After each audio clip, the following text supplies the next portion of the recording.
Olá, galerinha! Tudo bem com vocês? Prontos para mais uma aulinha de fito-hormônios? Hoje nós vamos falar sobre dois outros hormônios das plantinhas. Uma tal de giberelina e uma tal de citocinina. Mas, gente, fiquem tranquilos que agora a aula é um pouquinho mais light, não é tão pesado, cheia lá de funções como acontecia nas auxinas. Vai ser mais de boas essa aulinha sobre esses dois hormônios. Bora lá conhecer um pouquinho desses hormônios? Vamos começar falando da giberelina. Esse hormônio ele foi descoberto lá no Japão. Tinha um pesquisador, um tal de Kurosawa, que ele estava bravo, já nervoso, porque as plantações, elas estavam crescendo demais,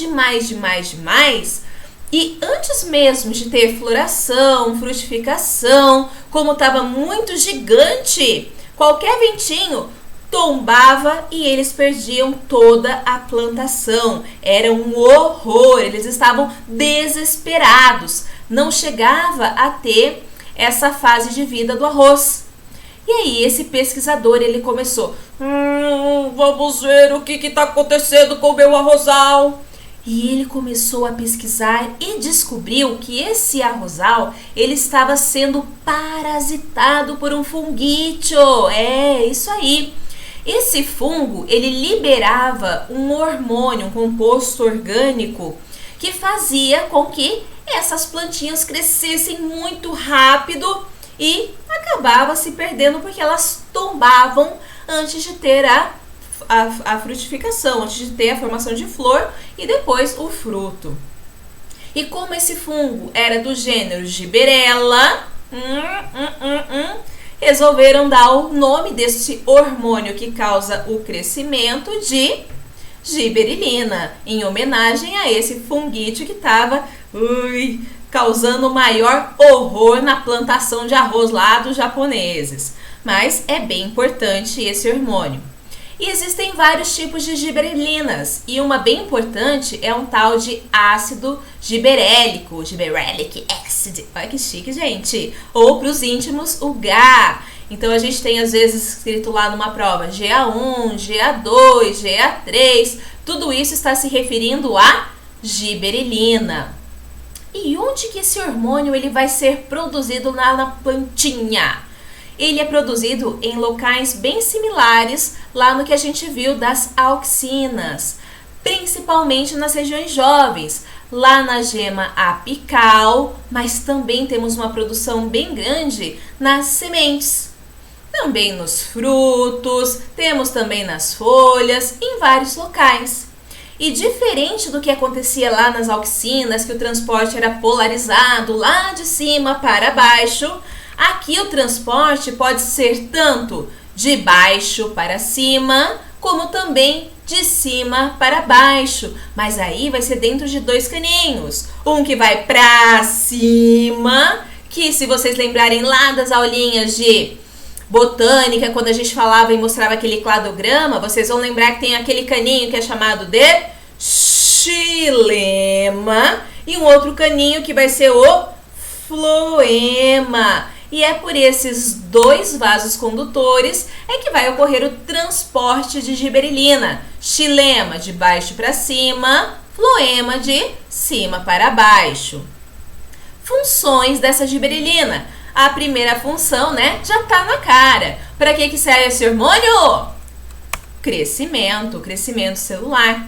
Assim como acontecia lá nas auxinas, aqui também a gente vai ter aquele crescimento que se deve ao alongamento da célula. Então, a celulinha pequenininha alongou, crescimento celular. Mas também eu posso ter, através desse hormônio, o crescimento celular através da multiplicação. É isso aí. E qual é mesmo aquela divisão celular em que eu tenho um aumento em número de células sem ter modificações no número de cromossomo? Mitose. Então, olha ela aqui, a mitose. Nós temos que de uma célula eu vou ter no final duas células que são geneticamente idênticas. Olha aí, mesmo número de cromossomos, ó. Uma dividiu, originou duas. Tudo igualzinho, todas cloninhos. Ali, então, com a gibberellina, eu vou ter aumento tanto por alongamento, como também por divisão celular. E esse crescimento vai acontecer principalmente nessas regiões do caule que a gente chama de entrenós.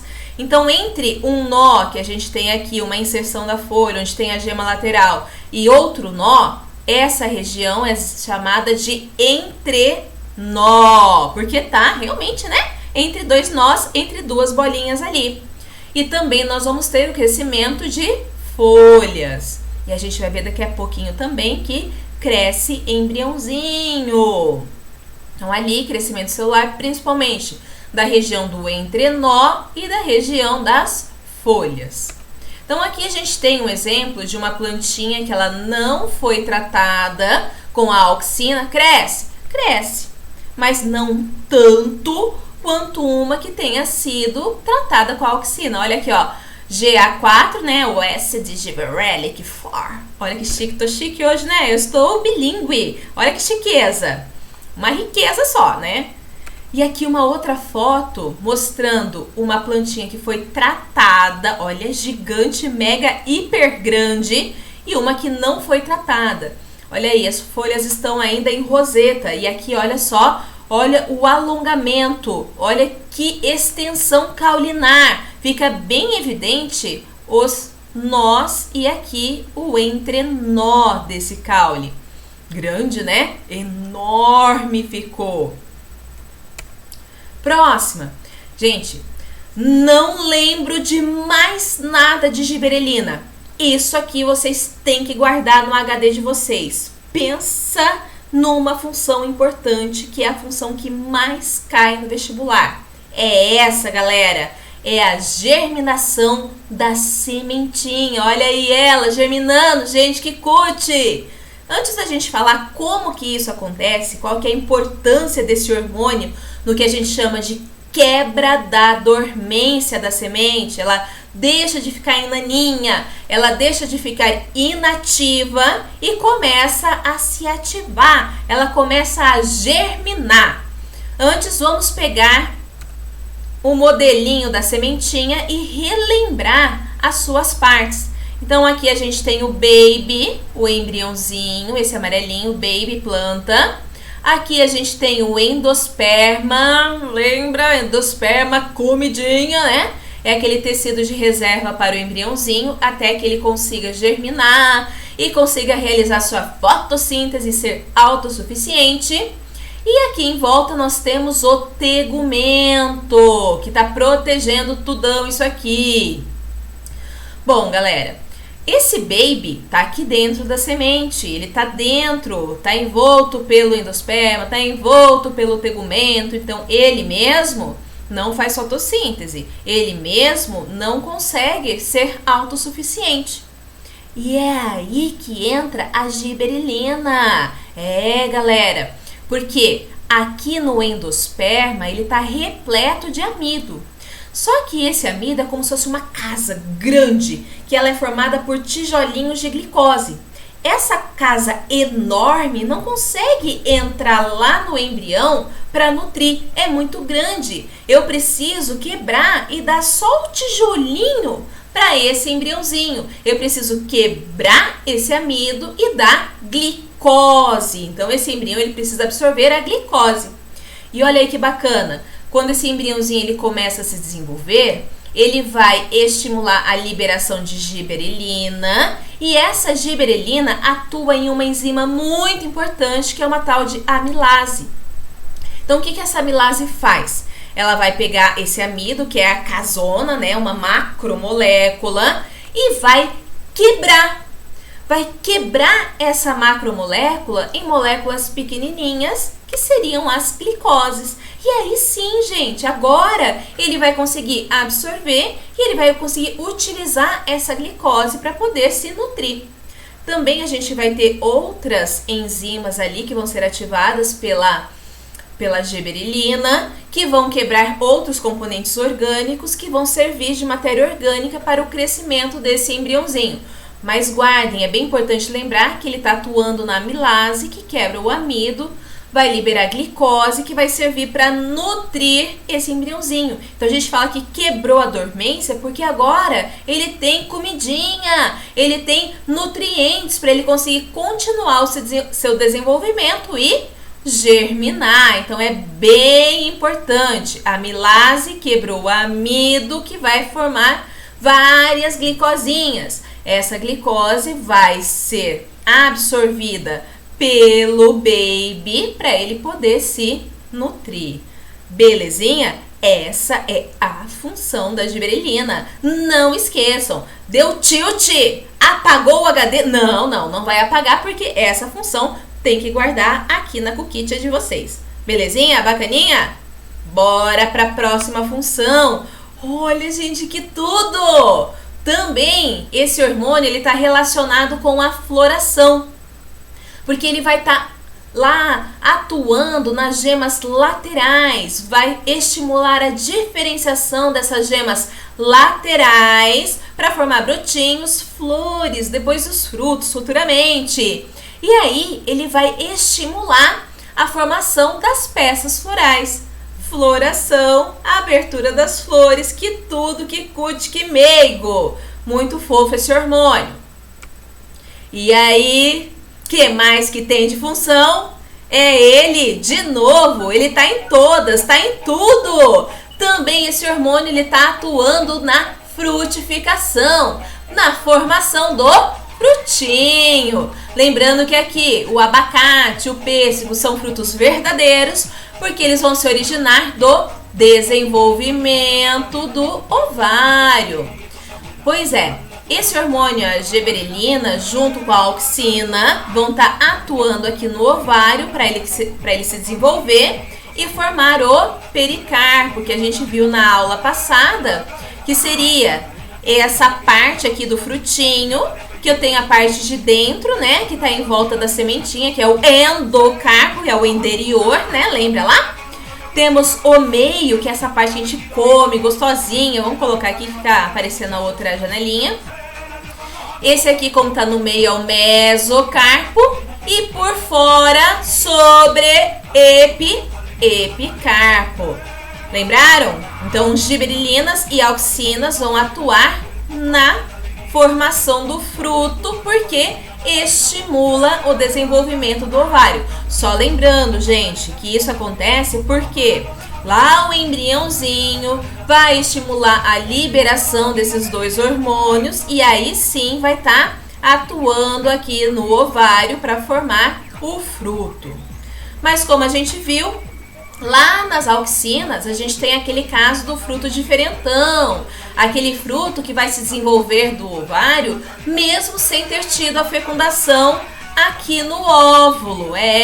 Mesmo sem ter tido a junção do gameta masculino com o gameta feminino, que é o caso dos frutos partenocárpicos, que são os frutos sem o PAP, só da mames, que a gente viu lá na auxina, que existem alguns frutos que naturalmente isso acontece, que naturalmente a gente vai ter a liberação do hormônio lá no ovário e vai desenvolver o fruto. Nós até comentamos na aula passada que existiam dois frutinhos que, por mais que eu ficasse lá aplicando a auxina, não adiantava. Eu não ia ter o desenvolvimento do ovário e a formação do fruto paternocárpico. Mas, se eu colocasse aquela gibberellina esperta, aí sim, dei aquela aplicadinha no ovário, eu ia ter a uva Thompson, essa uva mega gostosa, bem docinha, compridinha e sem semente, já que é um fruto partenocárpico. Olha aqui a diferença, galera. Uma uva que não foi tratada com a gibberellina e uma que foi tratada. Olha só, bem mais cheia, né? Fora que aqui com certeza vai ter semente. E aqui sem semente, fruto partenocárpico. Lembra qualquer outro fruto? Quem falou tangerina acertou. Então, o outro fruto que não adiantava eu colocar a auxina no ovário é a tangerina. Agora, se eu pegar e colocar a giberelina no ovário, olha lá, tangerina, bem gostosa, sem sementinha. Belezinha? Quase terminando, galera. Estamos quase no final.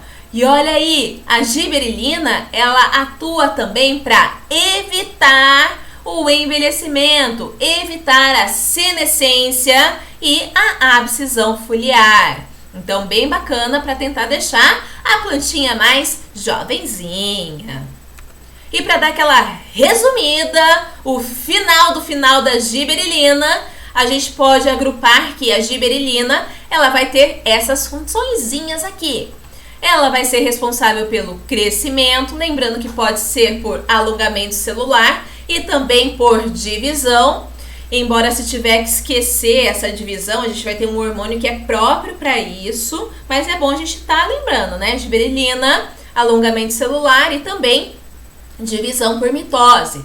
E aqui, que é a função que vocês não vão esquecer de jeito nenhum, que é a quebra da dormência das sementes. Por que mesmo? Porque lá no embriãozinho em desenvolvimento ele vai estimular a liberação da giberelina. Cadê você, cursor? Da giberelina. E aí, quando acontece isso, essa giberelina, ela vai atuar em enzimas, como por exemplo, a amilase. E o que essa amilase faz? Ela vai quebrar o amido, aquela casona, aquela macromolécula, para poder liberar os tijolinhos, as glicoses. E aí sim vai ser absorvido pelo embriãozinho, saiu, né, da dormência e ele vai poder ali se desenvolver. Lembrando que não é só a quebra do amido, pode ser quebra de outras matérias orgânicas também, dos componentes orgânicos, e os subprodutos dessas enzimas que vão estar quebrando essas macromoléculas vão ser utilizadas como matéria-prima para esse embriãozinho poder crescer e se desenvolver. Joinha? Outra função, a função linda cut, né? O que há tão fofo que é a floração. Estímulo lá das gemas laterais, diferenciação em brotos, flores. Então vai desenvolver as peças florais. Desenvolve os frutos através lá da auxina e a giberelina atuando no ovário da plantinha, que vai desenvolver o pericarpo, que era aquela partezinha do fruto. E também a partenocarpia, que é mesmo? É aquele fruto sem papes, gente. É aquele fruto que vai se desenvolver mesmo sem ter tido a fecundação. O ovário se desenvolve sem fecundação, por isso, no semente. E por último, e não menos importante, atua no atraso da senescência, atraso da abscisão foliar. Belezinha? Bacaninha? Bora pro próximo fito-hormônio? Citocinina! Bom, esse fito-hormônio, ele vai ser produzido principalmente aqui na raiz e na semente. Presta atenção, então ele é produzido lá embaixo. A gente vai ter citocinina em outros locais, mas principalmente a gente vai ter a citocinina aqui na raiz e na sementinha. Então, se tá lá de baixo, eu preciso levar para cima esse fito-hormônio. Por isso a gente fala que o transporte ele se dá através do xilema. Então, o xilema é que vai transportar a citocinina para cima no corpício da planta. E para que serve essa citocinina? Também crescimento celular. Só que aqui, gente, como tinha lá na giberelina, que a Pro falou, galera, não pode esquecer que giberelina está relacionado com a germinação da semente, germinação, giberelina. Citocinina, a gente não pode esquecer de jeito nenhum que está relacionado com o crescimento celular. Esse é o principal hormônio que vai estar relacionado com a divisão celular através de mitoses, que é aquela em que de uma célula origina duas que são geneticamente idênticas. Até o próprio nome, gente, citocinina, vem de citocinese. Então lembra que lá na última fase da mitose, nós vamos ter a separação das células filhas através da produção desse fragmoplasto, dessa parede celular. Separou? Que essa citocinese, ela é diferente lá dos animais, lá é por estrangulamento, né? Aqui é de dentro para fora. Então é por causa desse nome, citocinese, é que eles deram o nome de citocinina. Então lembrem, guardem no HD, citocinina está relacionado com a divisão celular para acontecer o crescimento. Se está relacionado com o crescimento, também vai fazer com que haja crescimento do embriãozinho, multiplicação celular. Multiplicar vai acontecer o quê? Germinação da semente. Isso aí. Então, a citocinina junto com a gibberellina vão estar lá as duas atuando para par para ocorrer o desenvolvimento do embriãozinho. Sendo que a gibberellina, ela vai quebrar a dormência, né, da sementinha, justamente porque ela vai propiciar o nutriente para que e as outras matérias-primas para esse embriãozinho se desenvolver. E aqui nós vamos ter que esse embriãozinho ele vai sofrer as divisões celulares para originar as partezinhas da plantinha, né? Então lembra? Citocinina, divisão celular para acontecer crescimento. Também essa citocinina, ela vai estar atuando nessas gemas axilares, nessas gemas laterais, para ocorrer a diferenciação e formação de brotinhos, também de raminhos e galhinhos. Ela vai estar atuando junto com a auxina lá no controle da dominância apical. Estão lembrados lá da dominância apical? Que tá tudo dominado, né? Então, o AIA, grande produção dele lá na gema apical, vai liberar o excesso para baixo, o que inibe as gemas laterais. Então, aqui, a citocinina, ela vai ter uma função antagônica à da auxina. Enquanto que a auxina, a alta concentração, vai inibir as gemas laterais, vai inibir a formação dos galhinhos, dos ramos, a alta concentração de citocinina que vem lá do xilema aqui para as gemas axilares, a sua alta concentração vai estimular a ramificação. Belezinha?